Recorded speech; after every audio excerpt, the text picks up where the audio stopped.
Work became so overwhelming that I decided to take a leave of absence from university for the rest of the year. This decision wasn't easy. I plan to return next year, but honestly, when I made this choice, I felt a bit like I was giving up. But thinking about it calmly, this is really a strategic withdrawal. I was worried that my studies had become just something to get through. I'd lost the feeling of truly learning. If I'm just going through the motions, checking boxes to earn credits, that's not real learning. It makes more sense to take a step back and return when I have both a genuine desire to learn and the bandwidth to do it properly. Starting next term, I plan to take at least one course and tackle it steadily, quality over quantity. I want to be in a state where I can give each subject the time and attention it deserves. By doing this, I believe I can build a stronger foundation toward my goals, completing my bachelor's degree in 2027 and starting graduate school in 2028. Um, Lately, I've been trying to rethink my approach to work. I want to compress my 12-hour workdays into 8 hours. Otherwise, I can't make time for anything else. I can't secure time for my own product development, and I can't get any time to decompress. Here's how bad it's gotten. I start work at 9 a.m., but I wake up at 8:58 or 8:59, and I work from bed. It's not good, right? I've been repeating this cycle of going to sleep around 2 a.m. and waking up just before I have to start work. At the very least, I want to get to bed before midnight and actually have time to prepare for the day. Recently, I watched Demon Slayer movie. This film focuses on Akaza, and he became my favorite character. I was crying through the entire second half. I couldn't watch what he'd gone through without tears. What Akaza did can be justified. He killed countless people. Rengoku was one of his victims, but his life was unimaginably, unimaginably harsh. Hundreds or thousands of years ago, there may have been many people who walked a similar path, an era where poverty, illness, and violence were everyday realities, an era where everyone was desperate just to survive, where kindness and love were cruelly stolen away. Seeing Hakuji desperately trying to buy medicine for his sick father reminded me of myself. The desire to protect his family, to provide a better life, that's what drove him. I understand the feeling all too painfully. I'm the same. The desire to support my family, to provide a better life, that's at the core of how I work. But like the scene in the movie, maybe what my family truly wants isn't for me to push myself until a break. Working hard for your family is beautiful, but just as Hakuji's father suffered from his son's crimes, my family doesn't want me to sacrifice myself, living a healthy, balanced life and supporting them in a sustainable way. Maybe that's what it truly means to cherish family.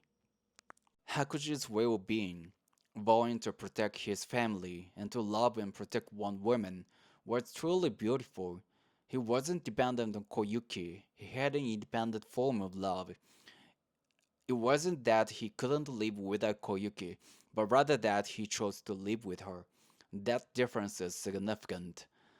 This state felt this state felt like something I should aspire to, because it means not expecting something from the other person or demanding something from them, but simply loving and caring for them, respecting their very existence, wishing for their happiness, love that doesn't seek something in return, love that doesn't try to possess, love that simply chooses to be by their side. Until now, the line between loving and depending has been blurry for me. I've been swayed by the other person's reactions, trying to measure my own worth through their existence. But Hakushi's love was different. He stood on his own feet, lived by his own strength, and on top of that, loved Koyuki. It wasn't that the two became complete through each other, but but rather two already complete people chose to work together. This felt like such a noble and beautiful state to me. Not seeking salvation from the other person, but saving yourself first and then working together.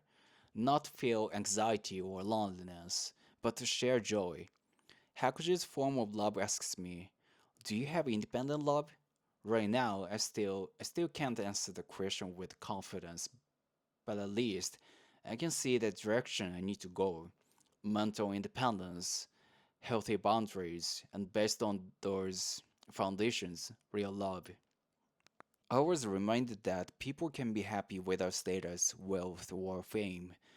Hakuji was truly happy during the days he spent with Koyuki at the dojo, not when he held overwhelming power as upper rank 3, but when he was simply beside the one he loved. I hope that in being able to be with his wife, he found happiness in those final moments. The scene of Koyuki and Hakuji's conversation was beautiful and sad, but there was salvation in it. I know comparisons are pointless, but I was forced to recognize how blessed my environment is, despite all my complaints. I have dad, but I have food to eat. I have a place to sleep. I have work and options. How could you work? How could you had his happy future with Kayuki stolen from him forever? But I still have loved ones by my side. How precious this ordinary reality is. How precious this ordinary reality is. This movie reminded me of something: career success, university, great tribe success. All of these are means, not ends. What's truly important is connecting with someone, feeling at peace with being yourself, and appreciating the presence of the people you care about. Right now, I'm so focused on achieving goals that I might be overlooking the small happiness that's right here, right now. Getting my sleep schedule together, achieving 8-hour workdays, improving the quality of my work, growing great drive, returning to university. There's so much to do. But watching Akaza's story made me realize something. Even if I achieve all of these things, it's meaningless if my heart isn't fulfilled. And maybe what feels hard isn't ground success, but the small choices we make each day. Choosing to go to bed a little earlier today, choosing to recognize progress rather than demanding perfection, choosing to truly be present during time spent with family, choosing to make time for friends and nurture those connections. Maybe it's the accumulation of these small choices that creates real happiness, like the peaceful days Hakushi spent with Koyuki.